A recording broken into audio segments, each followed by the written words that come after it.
ನಮಸ್ಕಾರ ವೀಕ್ಷಕರೇ, ಮನೆ ರುಚಿ ಯೂಟ್ಯೂಬ್ ಚಾನಲ್ಗೆ ಸ್ವಾಗತ. ಇವತ್ತಿನ ರೆಸಿಪಿ ಸಿಂಪಲಾಗಿ ಎಗ್ ರೈಸ್ನ ಮಾಡೋದು ಹೇಗೆ ಅಂತ ತೋರಿಸ್ಕೊಡ್ತಾ ಇದ್ದೀನಿ. ಬನ್ನಿ. ಮೊದಲಿಗೆ ನಾನಿಲ್ಲಿ ಆಯಿಲ್ನ ತೊಗೊಂಡಿದ್ದೀನಿ.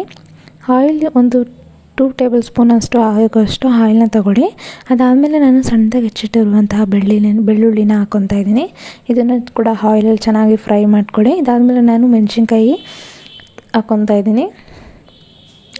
ಮೆಣಸಿನ್ಕಾಯಿನ ಚೆನ್ನಾಗಿ ಆಯಿಲಲ್ಲೊಂದಿಗೆ ಫ್ರೈ ಮಾಡ್ಕೊಂಬಿಡಿ. ಸಿಂಪಲಾಗಿ ಈ ಒಂದು ಎಗ್ ರೈಸ್ನ ಮಾಡ್ಕೊಂಡು ಬಿಡ್ಬೋದು.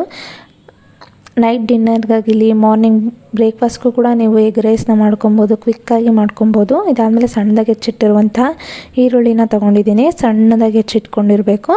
ಇದನ್ನು ಚೆನ್ನಾಗಿ ಆಯಿಲಲ್ಲಿ ಫ್ರೈ ಮಾಡ್ಕೊಳ್ಳಿ.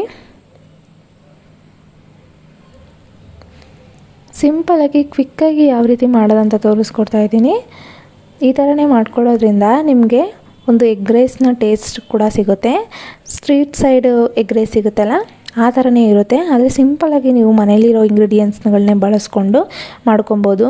ಔಟ್ಸೈಡ್ ಸಿಗುವಂತಹ ಎಗ್ ರೈಸ್ಗಳಲ್ಲಿ ಆಲ್ಮೋಸ್ಟ್ ಟೇಸ್ಟಿಂಗ್ ಪೌಡ್ರ್ ಇರ್ಬೋದು, ಸೋಯಾ ಸಾಸ್ ಇರ್ಬೋದು, ಚಿಲ್ಲಿ ಸಾಸ್ ಇರ್ಬೋದು, ಇವುಗಳನ್ನ ಹೆಚ್ಚಾಗಿ ಬಳಸಿರೋದ್ರಿಂದ ನಿಮಗೆ ಒಂದು ಹೆಚ್ಚಿನ ಟೇಸ್ಟ್ ಕೂಡ ಸಿಗುತ್ತೆ. ಆದರೆ ನಾವು ಮನೇಲೇ ಮಾಡ್ಕೊಳ್ಳೋದ್ರಿಂದ ಹೆಲ್ತಿಯಾಗಿ ಕೂಡ ಇರುತ್ತೆ, ಸಿಂಪಲಾಗಿ ಕೂಡ ಮಾಡ್ಕೊಂಬಿಡ್ಬೋದು. ಈ ಒಂದು ಇದರಲ್ಲಿ ಮಾಡ್ಕೊಳ್ಳೋದ್ರಿಂದ ನಿಮಗೆ ಒಂದು ಒಳ್ಳೆ ಟೇಸ್ಟ್ ಸಿಗುತ್ತೆ ಅಂತಲೇ ಹೇಳ್ಬೋದು. ನಾನಿಲ್ಲಿ ಎಲೆಕೋಸು ಇತ್ತು, ಎಲೆಕೋಸನ್ನು ಕೂಡ ಸೇರಿಸ್ಕೊತಾ ಇದ್ದೀನಿ.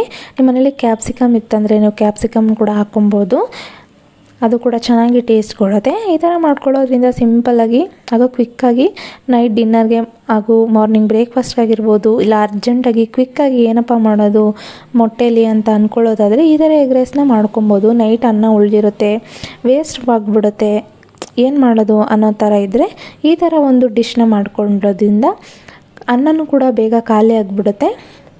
ಈ ಥರ ಚೆನ್ನಾಗಿ ಕೂಡ ಟೇಸ್ಟಿಯಾದಂಥ ಒಂದು ಲಂಚ್ ಆಗಿರ್ಬೋದು, ಡಿನ್ನರ್ ಆಗಿರ್ಬೋದು ರೆಡಿ ಆಗಿಬಿಡುತ್ತೆ. ಈ ಥರ ನಾನು ಒಂದು 3 ಮೊಟ್ಟೆನ ಹಾಕ್ಕೊತಾ ಇದ್ದೀನಿ. ನೋಡಿ, ನೀವು ಮೊಟ್ಟೆನ ಫಸ್ಟಿಗೆ ಆಯಿಲಲ್ಲಿ ಫ್ರೈ ಮಾಡಿಕೊಂಡು ಉಪ್ಪು ಖಾರ ಎಲ್ಲ ಹಾಕ್ಕೊಂಡು ಅದಾದಮೇಲೆ ಕೂಡ ನೀವು ಸೇರಿಸ್ಕೊಬೋದು. ಇಲ್ಲ ನಾನು ಡೈರೆಕ್ಟಾಗಿ ಈ ಥರ ಮಾಡ್ಕೊತೀನಿ ಅಂದರೆ ನೀವು ಈ ಥರನೇ ಮಾಡ್ಕೊಬೋದು. ಒಂದು 5 ಮಿನಿಟ್ಸ್ ಬಿಟ್ಟಾದಮೇಲೆ ನಾನು ಇದಕ್ಕೆ ಅಚ್ಕಾರದ ಪುಡಿ, ಧನಿಯಾ ಪುಡಿ ಹಾಕ್ಕೊತಾ ಇದ್ದೀನಿ. ಗರಂ ಮಸಾಲ ಹಾಗೂ ಚಿಕನ್ ಮಸಾಲ ಬರುತ್ತೆ ಅಲ್ವಾ, ಅದನ್ನು ಕೂಡ ಸೇರಿಸ್ಕೊಬೋದು. ಸಿಂಪಲಾಗಿ ಇರುತ್ತೆ. ಹೋಮ್ ಮೇಡ್ ಎಗ್ ರೈಸ್ ಅಂತಲೇ ಹೇಳ್ಬೋದು, ಹೋಮ್ ಮೇಡ್ ಎಗ್ ರೈಸ್ ಅಂತಲೇ ಹೇಳ್ಬೋದು.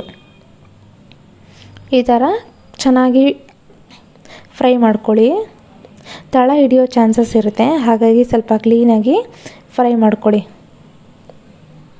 ನೋಡಿ, ಈ ಥರ ತಳ ಹಿಡಿದು ಬಿಡುತ್ತೆ. ಅದು ನಾವು 1 ನಿಮಿಷ ಬಿಟ್ಟಿದ ತಕ್ಷಣವೇ ತಳ ಹಿಡಿದು ಬಿಡುತ್ತೆ.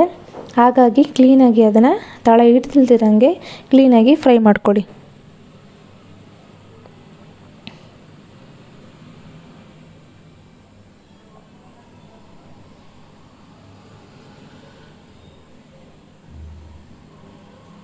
ಕ್ಲೀನಾಗಿ ಒಂದಕ್ಕೊಂದು ಮಿಕ್ಸ್ ಆಗೋ ಥರ ಮೊಟ್ಟೆ ಎಲ್ಲ ಕ್ಲೀನಾಗಿ ಫ್ರೈ ಮಾಡ್ಕೊಬೇಕಾಗುತ್ತೆ. ಇದಾದಮೇಲೆ ನಾನು 1 ಟೇಬಲ್ ಸ್ಪೂನ್ ಆಗೋಷ್ಟು ಸೋಯಾ ಸಾಸ್ನ ಕೂಡ ಸೇರಿಸ್ಕೊತಾ ಇದ್ದೀನಿ. ಇದು ಕೂಡ ಚೆನ್ನಾಗಿ ಫ್ರೈ ಆಗಬೇಕು, ಅಲ್ಲಿವರೆಗೂ ಫ್ರೈ ಮಾಡ್ಕೊಳ್ಳಿ.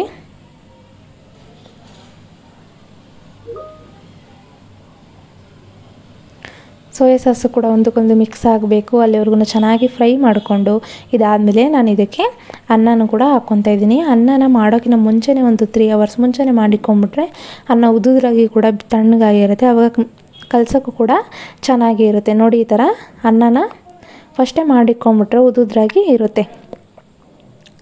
ಈ ಥರ ಉದುರಾಗಿ ಮಾಡ್ಕೊಳ್ಳೋದ್ರಿಂದ ಸಿಂಪಲಾಗಿ ಬೇಗ ಕೂಡ ಮಾಡ್ಕೊಂಬಿಡ್ಬೋದು ಹಾಗೂ ರುಚಿಯಾಗಿ ಕೂಡ ಇರುತ್ತೆ. ಎಗ್ ರೈಸ್ಗೆಲ್ಲ ಮುದ್ದೆ ಥರ ಮಾಡಿಕೊಂಡ್ರೆ ಅಷ್ಟು ಟೇಸ್ಟಿಯಾಗಿರಲ್ಲ.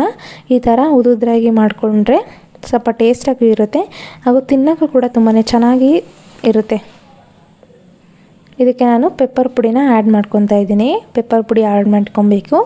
ಅದಾದಮೇಲೆ ಕೊತ್ತಂಬರಿ ಸೊಪ್ಪನ್ನ ಕೂಡ ಆ್ಯಡ್ ಮಾಡ್ಕೊತಾ ಇದ್ದೀನಿ. ಚೆನ್ನಾಗಿ ಒಂದಕ್ಕೊಂದು ಮಿಕ್ಸ್ ಆಗೋವರೆಗೂ ಚೆನ್ನಾಗಿ ಕಲಿಸ್ಕೊಳ್ಳಿ.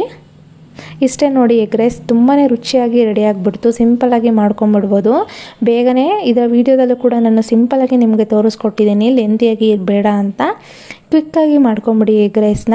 ಅದೇ ಜಾಸ್ತಿ ಇಂಗ್ರೀಡಿಯೆಂಟ್ಸ್ ಇದೇ ಹಾಕಬೇಕು ಅದೇ ಹಾಕಬೇಕು ಅನ್ನೋದು ಯಾವ ಒಂದು ಪ್ರಾಬ್ಲಮ್ಗಳೇ ಇರೋದಿಲ್ಲ. ಈ ಥರ ಮಾಡ್ಕೊಳ್ಳೋದ್ರಿಂದ ಮನೇಲಿ ಯಾವ ಒಂದು ಇಂಗ್ರೀಡಿಯೆಂಟ್ಸ್ ಇರುತ್ತೆ ಆ ಇಂಗ್ರೀಡಿಯೆಂಟ್ಸಲ್ಲಿ ಎಗ್ ರೈಸ್ನ ರೆಡಿ ಮಾಡ್ಕೋಬೋದು. Thank you for watching.